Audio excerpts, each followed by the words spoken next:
Uma linguagem de programação, ela é uma especificação ou conjunto de especificações que diz como se escrever instruções de tal forma que um computador consiga executá-las. Para se programar de forma efetiva, você precisa de pelo menos duas coisas. Um editor de texto, para você conseguir escrever o código. O código-fonte de um programa, ele é um texto que explica quais são as instruções, normalmente escrito no formato de uma linguagem de programação. E um compilador ou interpretador. Um compilador, ele é um programa que vai pegar o seu código-fonte, aquele texto, e traduzi-lo em código binário, de tal forma que um computador específico, normalmente os compiladores eles têm como objetivo um processador específico e um sistema operacional específico, às vezes um pouco mais genérico, mas essencialmente é para um computador específico ou alguns computadores que têm o mesmo tipo de arquitetura. Eles pegam esse seu texto, traduzem em código binário para o computador simplesmente rodar diretamente, como, por exemplo, você dando duplo clique num .exe. Um interpretador, ele é um programa que vai pegar o seu código-fonte, vai ler o seu código-fonte e diretamente executando as instruções. Você não vai ter um código binário executável no fim das contas. O que você tem é um programa que lê um código e executa. Esse programa executa o código. Ele não está traduzindo nada em binário. Essencialmente, ele tem que fazer uma certa tradução, mas não exatamente direto em binário e nem para a arquitetura, que a gente chama o processador, o sistema operacional, essas coisas, diretamente para você ter um executável no final. Então, ele vai rodar o programa e terminou, ele para, espera de novo o mesmo programa ou outro programa. No caso de Python, ela é uma linguagem interpretada. Então, você tem um programa que lê um código-fonte e vai executando esse código-fonte. Ela não gera um arquivo binário, ela simplesmente executa o que está na frente dela. No caso de Python específico, você tem um interpretador que você chamar ele, você começar a rodar ele sem... O interpretador é sim um programa, só lembrando. Se você rodar ele sem passar um código-fonte para ele, ele entra no que a gente chama de modo iterativo. Aqui eu tenho um terminal do Windows, né, o PowerShell. Se vocês abrirem, no Linux tem a linha de terminal, o Xterm ou o Command. Vocês chamarem o Python, isso tem que estar instalado no seu computador, e der um Enter. Se o Python estiver instalado e estiver visível para o Windows, ou Linux, ou macOS, o sistema operacional que você tiver, ele vai abrir no modo interativo, porque eu não passei nenhum programa para ele, eu simplesmente abri ele como se eu estivesse clicando duas vezes no interpretador. E aí ele abre essa telinha. Me diz, olha, esse aqui é o Python 3.90, na arquitetura 64 bits, tem aqui, se você digitar essas coisas, você vai ter mais informações. E aí tem essas três setinhas. Essas três setinhas essencialmente significam que o console, o interpretador do Python, está esperando eu escrever alguma coisa para ele fazer alguma coisa. Ele está esperando os comandos, ele não recebeu um código-fonte. Então eu posso digitar um comando como, por exemplo, 3 mais 5. Ele vai fazer essa conta e me dar aqui 8. A soma de números é uma coisa que Python sabe fazer. Eu posso fazer também 100 menos 2. Ele vai me mostrar 98, que é o resultado dessa soma. Eu posso fazer 100 mais 2 menos 100. 2, né? 100 mais 2, 102 menos 100, 2. Eu posso fazer 3 vezes 8 mais 4. Ele vai me dar o resultado de 3 vezes 8 mais 4, 24 mais 4, 28. Eu posso também fazer elevado.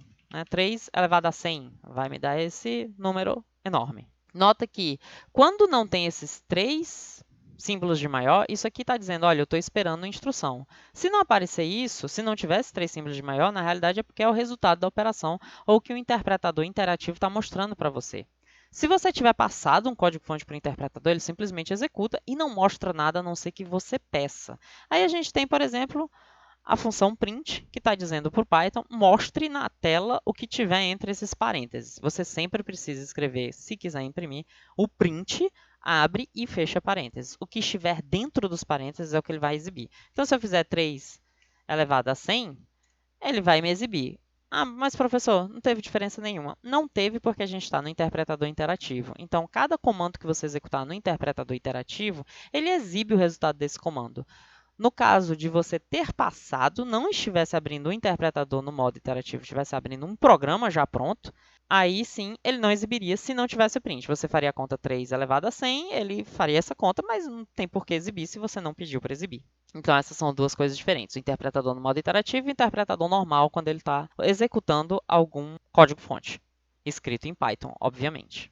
Agora eu estou mostrando para vocês um exemplo de um programa escrito em Python. Esse aqui é um exercício de desafio, né? É o exercício 3, que diz: descubra se um número digitado pelo usuário é primo. E aqui a gente vai ver já de cara algumas coisas diferentes. Está todo colorido, normal estar todo colorido. São formas que os ambientes de desenvolvimento, como eu disse, basta um editor de texto. Esse aqui é um editor de texto, é o programa Visual Studio Code, ele é gratuito, open source. Se você tiver a extensão Python instalada também, que também é gratuito, open source, ele automaticamente vai colorir o seu script, o seu texto, de forma que algumas coisas a gente consiga, como ser humano, enxergar mais fácil. Por exemplo, tudo que tiver aqui nessa cor bege, cinza, não é bege, é bege, significa que isso é um texto. É um texto que está ali no programa. Por exemplo, aqui o texto, exercício 3, descubra se o número digitado pelo usuário é primo. Isso aqui está mais para o programador que está trabalhando, ou para os conjuntos de programadores que está trabalhando, poder saber o que está acontecendo. Porque o código-fonte por si só,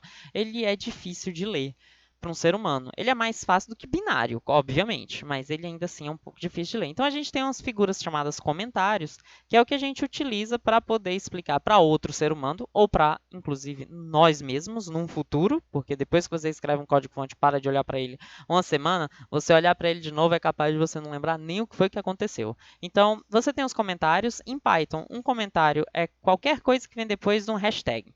Se você tiver um hashtag, e aí o interpretador aqui, na realidade interpretador não, o ambiente de desenvolvimento aqui, ele já coloriu em verde para me dizer, olha, tudo que tiver colorido em verde é um comentário. Um comentário é um comentário para um programador, para um ser humano, não é um comentário para o interpretador. Ele ignora os comentários completamente. Então isso aqui está dizendo, olha, estou explicando o que esse programa faz. Essa instrução seguinte faz com que o número digitado pelo usuário já seja convertido para um número inteiro e guardado na variável em uma linha só.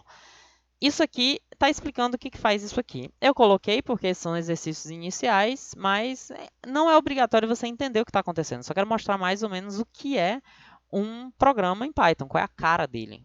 Então, você tem você tem cores diferentes para você enxergar melhor o que está acontecendo. Aqui tem input, que é para Python, é uma função que diz, olha, receba do que foi digitado pelo teclado do usuário. Porque no console interativo a gente tem aquele maior, maior, maior, que está esperando que o usuário vai digitar. O usuário é a gente. No caso, quando você passa um script, aí ele não está esperando nada, ele está lendo o script. O que vai para o console lá, o que o interpretador recebe é o script. No script tem que ter alguma coisa dizendo, olha, eu quero receber coisas que o usuário vai digitar, eu quero mostrar na tela. Se não aparecer nada disso, o interpretador simplesmente executa as coisas e não mostra nada nem pergunta nada. Às vezes é o que a gente quer que ele faça. Como, por exemplo, um programa escrito em Python é o YouTube Downloader. Ele simplesmente baixa os vídeos do YouTube e guarda isso no seu disco. Ele não mostra para o usuário nada e ele nem pergunta nada para o usuário. Você simplesmente, na hora que chama o programa, você já diz para ele qual é o vídeo que você quer e ele já faz tudo sozinho, sem exibir nenhuma mensagem que não seja importante, como, por exemplo, a mensagem de erro ou coisa do gênero. Bom, e aqui a gente tem outras instruções em Python, então vocês estão vendo aqui que tem umas palavras em rosa. Essas palavras normalmente são palavras reservadas. Você tem prints aqui dizendo o que você quer que imprima, você tem input dizendo o que você quer que seja recebido pelo programa, se você tem os comentários. Essa é mais ou menos a cara de um programa em Python.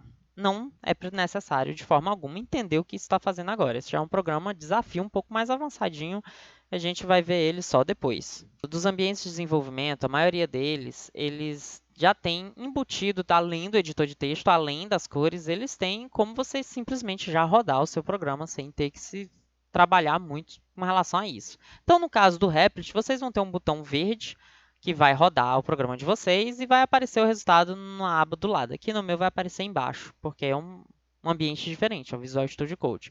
Vocês vão ver que o arquivo que eu estou usando é o ED, exercício desafio, número 3, primo, porque eu quero só saber se o número é primo ou não, é isso que faz esse programa, .py. Ele é um arquivo texto, se você abrir ele no Notepad, se você abrir ele em qualquer WordPad, se você abrir ele em qualquer editor de texto, você vai ver esse texto, porque ele é um texto. Todo arquivo texto ele tem o mesmo tipo de estrutura. O .py é só para dizer para o sistema operacional que isso aqui é um código-fonte em Python. Não é um texto qualquer. Não é um texto para um ser humano. Quer dizer, é para um ser humano ler também, mas é um texto primariamente voltado para um código-fonte de Python. Então, eu vou clicar aqui em Play. Depois que eu clico em Play, o que acontece é que ele faz aqui, que está obscurecido, um comando para o Python, né, que basicamente chama o interpretador Python e chama passando o arquivo texto em questão. Está aqui, tem python.exe, que é o programinha Python. Aqui o caminho dele na área de trabalho, ou na área de trabalho não, na estrutura de arquivos do meu computador, e aqui é a estrutura de arquivos do meu computador, e no final está aqui esse script. Então, o script me manda mensagem, digite um número. Eu vou digitar o número 2056.989. Eu só quero testar se esse número é primo. Eu vou dar Enter para detectar se o número é primo ou não. Ele rodou essas instruções aqui. Algumas delas rodou várias vezes, porque são loops.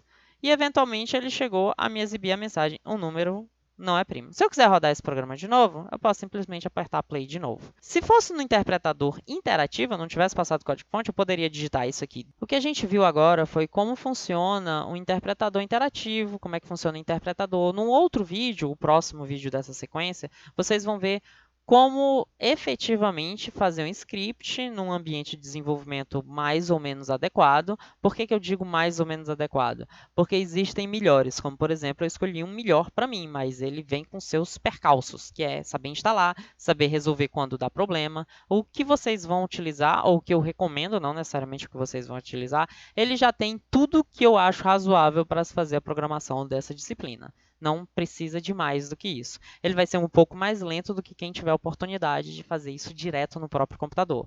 Mas quem quiser fazer isso direto no próprio computador vai ter um monte de outras dificuldades para poder fazer a instalação e a sincronização das coisas direto com o GitHub. Eu fico por aqui e até o próximo vídeo.